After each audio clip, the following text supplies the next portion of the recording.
Medicare and Medicaid Services, Dr. Oz visits an Ohio elementary school. Plus, on Capitol Hill, President Trump convenes his cabinet for the first time in 2 months. And talks to end blockades and open the Strait of Hormuz continue. What this could mean for oil and gas prices. Newswatch starts right now. Good evening. I'm Natalie LaFleur. And I'm Jenna Bolton. Welcome to Newswatch. Dr. Oz spoke alongside Governor Mike DeWine at an event celebrating state program Ohio C. Ohio C program brings comprehensive eye care to schools in 15 high-need counties. The Center for Medicare and Medicaid Services administrator visited Hopewell Elementary in Dublin to see over a dozen students receive fitted eyeglasses at no cost. Well, the Ohio C program is just as wonderful as Governor DeWine had described it as being. I went to an event with the president that Governor DeWine attended. We were looking at facilities around Cincinnati. They were doing great work onshoring business from overseas, and they were talking about how important it is to teach kids and make sure they thrive so they can become part of the workforce. In December, Governor DeWine announced plans to expand the program into rural communities statewide. School districts can request more information about joining Ohio C by completing this form on ODH's Ohio C website. After submitting a request, schools will receive a school program packet containing the official enrollment link. In Washington, D.C., the famous Scripps National Spelling Bee is underway, featuring the nation's best spellers, including 2 from Southeast Ohio. 5th grader Adya Adkari of Marietta and 6th grader Joseph Kiefer of Athens tied for 96th place out of 247 competitors. This was the second time competing at the national competition for both spellers, as they tied for 100th place at last year's national competition. Southeast Ohio has caused a rise in local water levels. At Strouds Run State Park, the water level rose to the point that the spillway needed to be opened. The Hocking River was also seen at higher levels than normal. There are more storms on the forecast. Joining us to talk about how much rain we will get is weatherman Calvin Stebbins.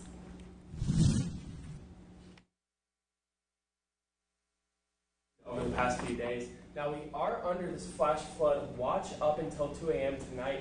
Now, we are also seeing some severe thunderstorms on the southeastern side of Ohio and even stretching down into West Virginia. So again, we are still expecting some rain heading into tonight, but we are going to be on the clear sides for the rest of the week and even heading into next weekend and into the weekend. So we have seen a lot of cells develop just to our west and continuing to track into our area over the majority of the day. Now, some of these have turned severe, as some of them did produce 60 to 65 mile per hour winds and also the chance for some hail. But at least here in Athens, we are out of that severe risk right now. Mostly clear skies out there, and we are sitting at 73 degrees right now. Heading into the night, we'll see that overnight low of 57 with 30% chance of showers before midnight. And then heading into tomorrow, we'll see mostly sunny skies. We see that high of 78 and that overnight low of 50. And then just taking a look at our 3-day outlook, heading into Thursday, mostly sunny skies, high of 78 with that overnight low of 50. Heading into Friday, mostly sunny skies, high of 77, overnight low of 53. And then heading into Saturday, mostly sunny skies, high of 77, and that overnight low of 50. A federal judge has dismissed a high-profile case involving FIFA, the governing body for global soccer. The DOJ initially announced the charges in 2015 against 14 defendants, including media executive Hernan Lopez, for an alleged bribery scheme spanning over 2 decades. The case has reached into the highest levels of FIFA and other entities associated with the organization. It caused a reckoning within FIFA, leading to the resignation of top officials. Former President Joe Biden is suing the Justice Department. The suit is an attempt to stop the DOJ from releasing recordings of his conversations with a ghostwriter. The lawsuit says the DOJ plans to give recordings to a House committee investigating alleged politicization of the DOJ under Biden. However, Biden's attorneys say they're outside the scope of the committee's investigation and protected from Freedom of Information Act's request. The DOJ has the records because of probe into Biden's handling of classified records, which resulted in no charges. The Trump administration wants to give weapons-grade plutonium to private companies. The plutonium is left over from Cold War-era nuclear warheads. The government has been trying to figure out how to turn it into fuel for nuclear power plants for years. Companies are now looking at building small modular nuclear reactors, which are smaller than traditional nuclear plants. Critics say if we use plutonium for civil purposes, we'll lose standings to discourage other countries from doing the same thing. As the war with Iran nears the 3-month mark, the Trump administration has set its goal of reopening the Strait of Hormuz. The strait is a vital artery for the global flow of oil and has been shut down or highly restricted since the start of the conflict. During today's cabinet meeting, the president stressed the need for the strait to stay an international waterway, remaining outside of any one nation. The strait's going to be open to everybody. And who would control it? It's international waters. Nobody's going to control it. We're going to watch over it. We'll watch over it, but nobody's going to control it. That's part of the negotiation. Recently claimed full ownership of the strait and has demanded all travel through the strait be governed by an Iran agency. The U.S. and Iran are in active negotiating the end to the conflict.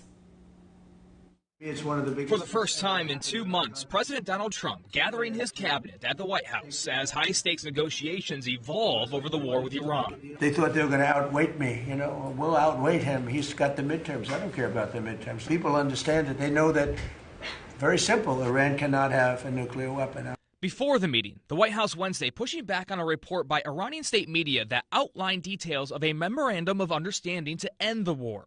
That report claiming the U.S. would pull back troops from the vicinity of Iran and lift the blockade of Iranian ports. In return, Iran, which controls much of the Strait of Hormuz, a main route for shipping crude from oil-rich countries to the rest of the world, would commit to returning traffic to pre-war levels within a month in cooperation with Oman, the report said. But the White House says nobody should believe what Iranian state TV puts out, calling the reports a complete fabrication. The response comes a day after the U.S. carried out what it called self-defense strikes, targeting Iranian missile launch sites and boats. As Secretary of State Marco Rubio said peace talks were being held up by disputes over wording. Trump saying this Wednesday.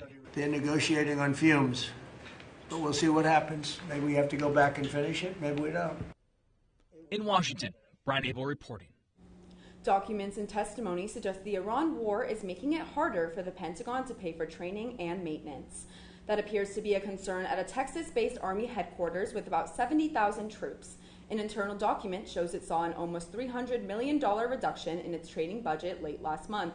A memo from around the same time shows cuts to some Army medical courses. Military leaders are asking Congress for more funding, in part citing the war's impact on training.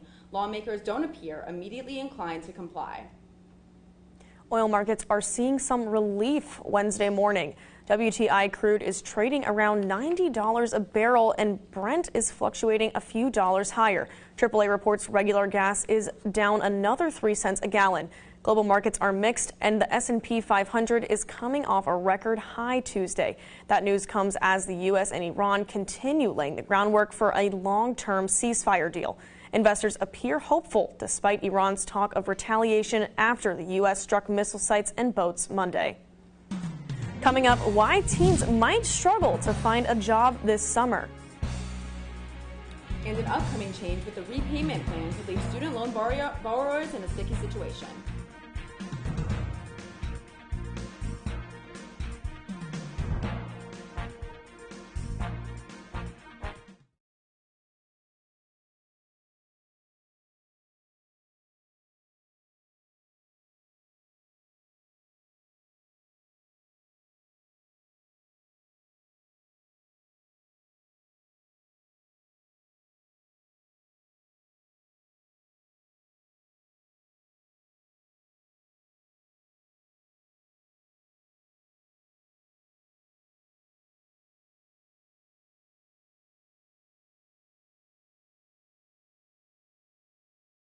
I just found something quite extraordinary. Look at those teeth. 150 million years ago, the oceans were dominated by a mysterious sea monster, and this could be one of the largest, best-preserved skulls ever found. Now, working with scientists, we can uncover more about this prehistoric giant than ever before. Would this be the greatest Jurassic predator that ever lived?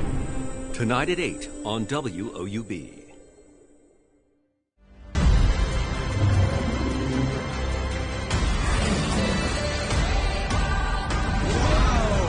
Did you get that? That is incredible. We are part of a revolution.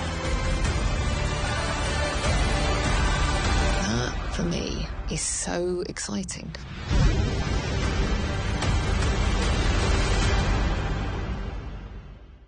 WOUB is recognizing members of our Cornerstone Society. The Cornerstone Society is a group that wants to ensure the future of public media in our region. It includes people across our area who value news, entertainment, and cultural programming, as well as the educational services WOUB provides. Also included are graduates of Ohio University who took part in the WOUB Student Professional Development Program. Thanks to the Cornerstone Society for their generous support. To learn how you can be involved, email woub@woub.org.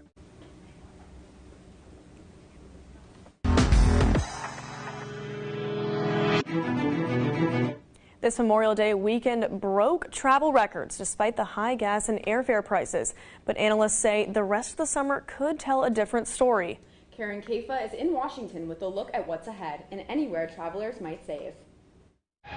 Despite soaring airfares and gas prices, Memorial Day travel broke records, but the rest of the summer may prove the true test, and demand seems uneven. Those with a little bit more money, with more means, they are the ones that are traveling the most, and the people that are on the economy side, they are the ones that are pulling back a little bit. A survey conducted by Deloitte in April found 45% of Americans planned a summer trip with a lodging stay, the lowest level since the pandemic year in 2020.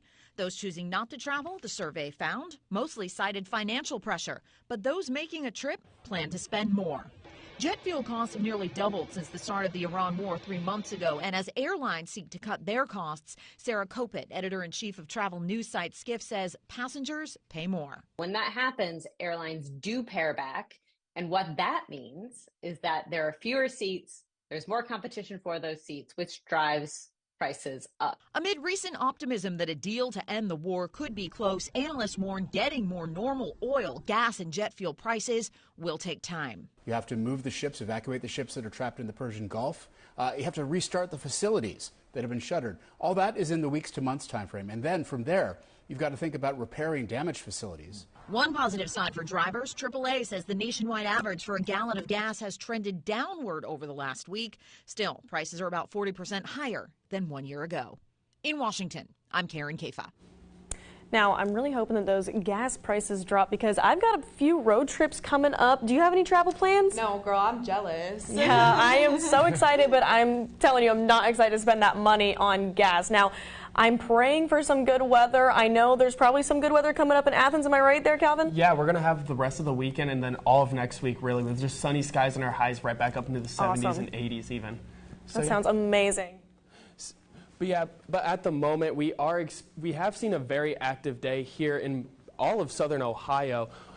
Just to the southwest, we are seeing more of that flood watch. That flood watch has been in effect until 2 a.m. tomorrow morning. Now, we do see the severe thunderstorm watch, and that's going to continue up until 9 p.m. tonight. So we are also seeing some flood warnings. So with those flood warnings, we've seen a lot of rain accumulate over the past few days. That's going to continue piling onto those totals, which is allowing that chance for that flood warning to be warned.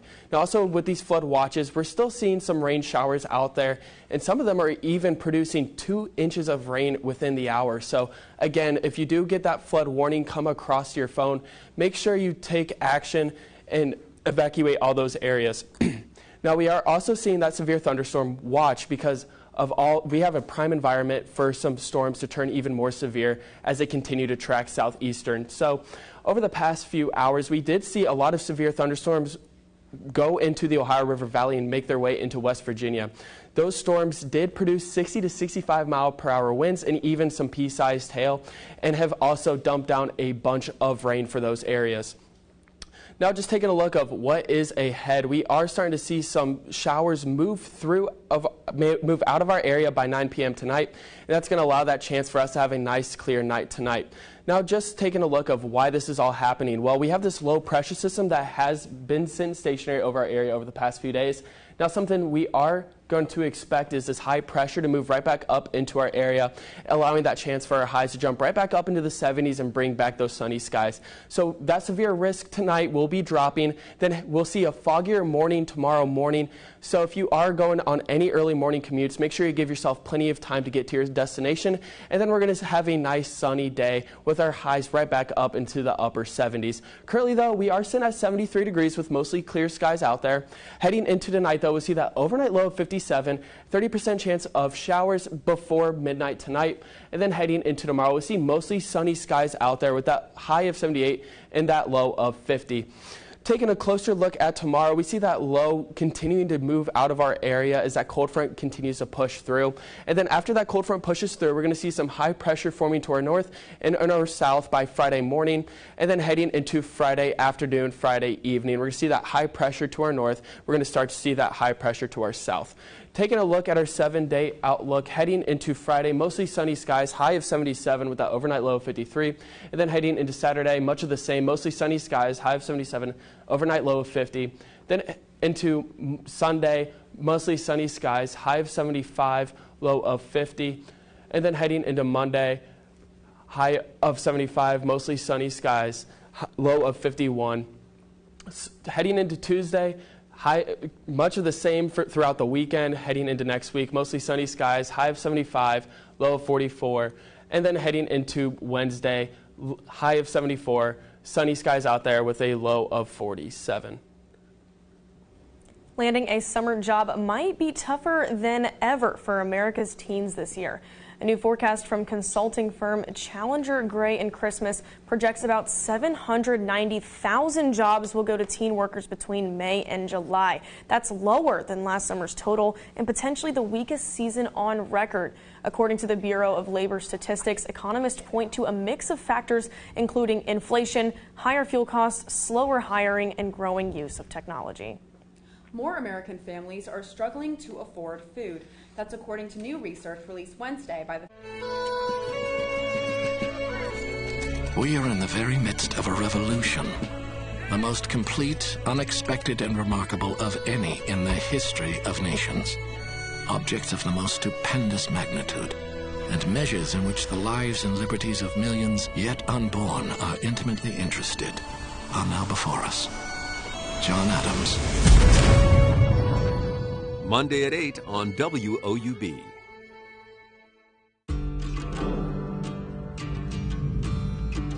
One of the powerful realities is we embrace change, but we also have these traditions that never go away. All of this information I didn't even know existed. Oh, I get goosebumps. American music quickly was becoming black music, because that's the roots of rock and roll. The Federal Bureau of Investigation waging a relentless warfare against crime and criminals. No place in the history of the earth has remade itself more resiliently than New York. They came at a time when you can really say a lot of Americans needed them. We are putting together the pieces to tell the correct story. This is who we are. There are so many founding fathers and mothers that are being overlooked. There are 2 hidden doors. I love a hidden door. Yes. Do you want to go there? Yes, I do. Okay.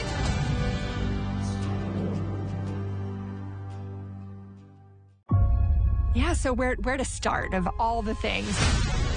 Oh, it's like opening a present. The team here are just incredible. This is a cultural movement. I feel so happy.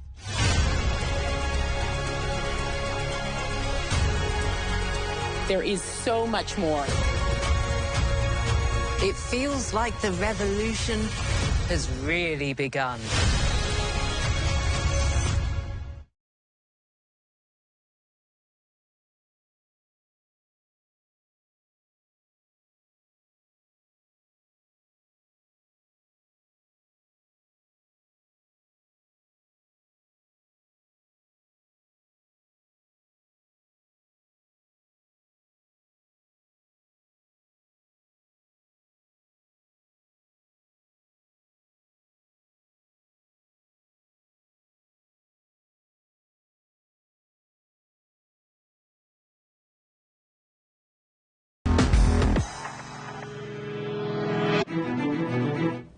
The American Cancer Society released updated advice on testing for colorectal cancer, which is a leading cause of cancer-related deaths in both men and women. Mandy Gaither breaks down what you need to know on the new recommendations and explains why experts are making these major changes. This year alone in the U.S., there are expected to be more than 55,000 deaths from colorectal cancer. Studies show early detection saves lives, but 1 in 3 eligible adults is not getting screened. Colonoscopy still remains, a test that's where there's no test that's better. But there are folks that are unable or unwilling to undergo a colonoscopy. That's why the American Cancer Society released these new guidelines aimed at encouraging more people to get tested by expanding colorectal cancer screening options. For those at average risk for the disease, 2 at-home stool-based tests are now being recommended every 3 years. One is a next-generation test sold under the name Cologuard. It tests for DNA mutations looking for hidden blood and certain genes, proteins, or other molecules that may be a sign of cancer in stool samples. The second, called ColoSense, tests for RNA markers, which can detect abnormal growth or cells in the colon and blood not visible to the naked eye. And for the first time, the guidelines now back a blood-based colorectal cancer screening test taken in a doctor's office, although experts say this test is less effective. The test that one does is really the best test out there for them. The guidelines also reaffirm that average-risk adults should start colorectal cancer screening at age 45 through age 75 for those with a life expectancy greater than 10 years. And if any stool or blood-based test comes back abnormal, a colonoscopy is then needed within 6 months. For Health Minute, I'm Mandy Gaither. U.S. travelers returning from an Ebola-affected region of Africa are getting a 4th option for their flight home. Officials say New York's JFK Airport is joining the list of facilities with health screening areas. Others include Washington Dulles, Atlanta, and Houston's George Bush. The screenings are for people who've visited the Democratic Republic of Congo, Uganda, or South Sudan within 21 days. The Department of Homeland Security says only American citizens and nationals can enter the U.S. from those areas right now. The CDC is invoking a public health law to temporarily ban others coming from those places. Key public health officials responsible for leading U.S. research on infectious disease threats are barred from speaking directly with the World Health Organization. The Trump administration issued the directive according to documents in multiple sources. It's part of a broader Trump administration retreat from participation in global health forums. The directive effectively shuts out individuals at the National Institute for Allergy and Infectious Diseases from global discussions on virus outbreaks. The restriction was in place during the recent hantavirus outbreak that some Americans were exposed to. The American Academy of Pediatrics and the American Academy of Sleep Medicine recommend teenagers get 8 to 10 hours of sleep every night. But according to new research, more than half of U.S. teens spend at least an hour on their phone overnight on school nights. Researchers analyzed data from a study that shows how teen phone use patterns cut into sleep at night. The research doesn't directly link nighttime phone use to harmful outcomes for teens. However, previous research has shown sleep disruption does have negative impacts on cognitive function, emotional regulation, mental health, and more. One of the recommendations is from the AAP is to create a family media plan with screen-free zones in the home and times when you cannot be on a device. Still ahead, Athens Sheriff's Department, OU Police, and Athens Police team up to participate in a fundraiser for the Special Olympics. Newswatch will be back after the break. Here is what's coming up on your public television station.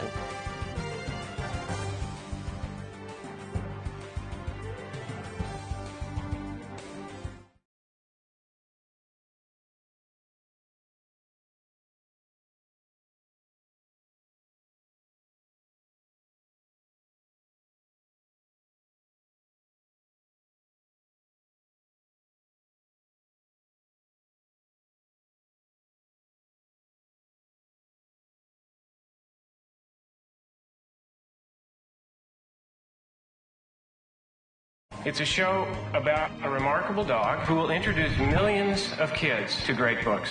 His name is Wishbone, and he stars in his own public television series. This was unlike anything anybody had done.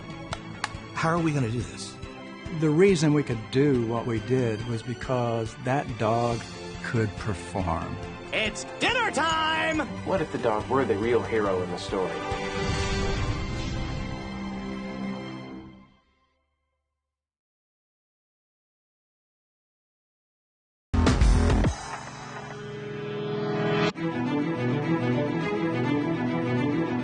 The Athens County Sheriff's Office took to Court Street to team up with the Athens and Ohio University Police Departments to participate in the annual Special Olympics Law Enforcement Torch Run.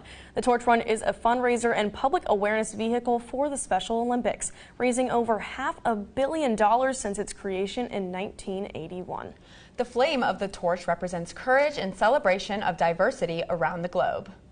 I mean, that's such a wonderful story. I wish that I was there to watch it. I know. I would have loved seeing everyone participate and having so much fun. Yes, I totally agree. I myself love running. So, I mean, if there's something we could do for maybe a WOUB fundraiser, oh my gosh, okay. I would totally be down. The weather would have to be good, though. I cannot run in the rain. Yeah, no, especially, luckily, we're not going to be doing that tonight, but in the upcoming days, that would be the time to schedule it for sure. Thank goodness, yeah. I'm looking forward to definitely getting a couple of good runs in, exercising in the beautiful summer weather coming up. I mean, Calvin, is there some sunshine coming up? Can we be a little optimistic for some outside time, getting a nice tan? Oh, especially during this weekend. We're going to see our highs right back up in the 70s, and then even next week, we're going to see a lot of high pressure over our area. There's going to be no low pressure to really knock it out, so we're going to just have a lot of sunny days out there. Thank goodness. I cannot do this rain anymore. I don't know about you guys. I'm over it. Yeah, it's just sad and gloomy, you know? We need some sunshine to make the mood a little bit better, you know? Oh, 100%.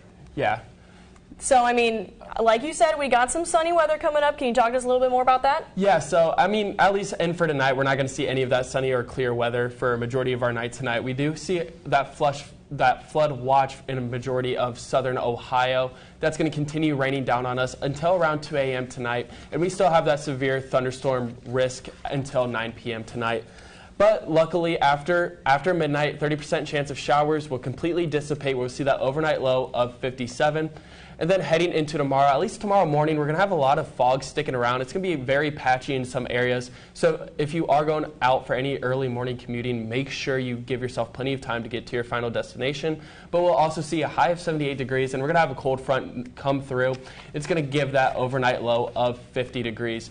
Now just taking a look at our 7-day outlook, just a lot of really nice days ahead of us. Mostly sunny skies on Thursday, high of 78, that overnight low of 50. Heading into Friday, much of the same, mostly sunny skies, high of 77. We'll see that overnight low of 53.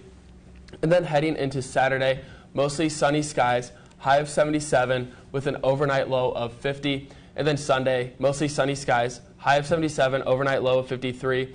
Then heading into Monday, we'll see partly sunny skies out there, high of 77 and that low of 53. Then much of the same for Tuesday, mostly sunny skies, high of 75, low of 51. Then heading into Wednesday, mostly sunny skies, high of 77 and a low of 47.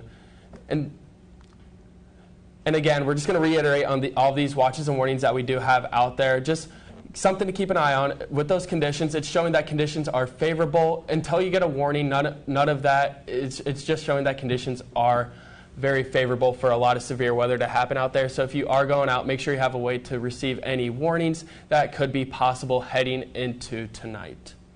Well, that does it for our broadcast this evening. Thanks for watching. I'm Jenna Bolton. Stay tuned for the PBS News Hour coming up next. Have a great night.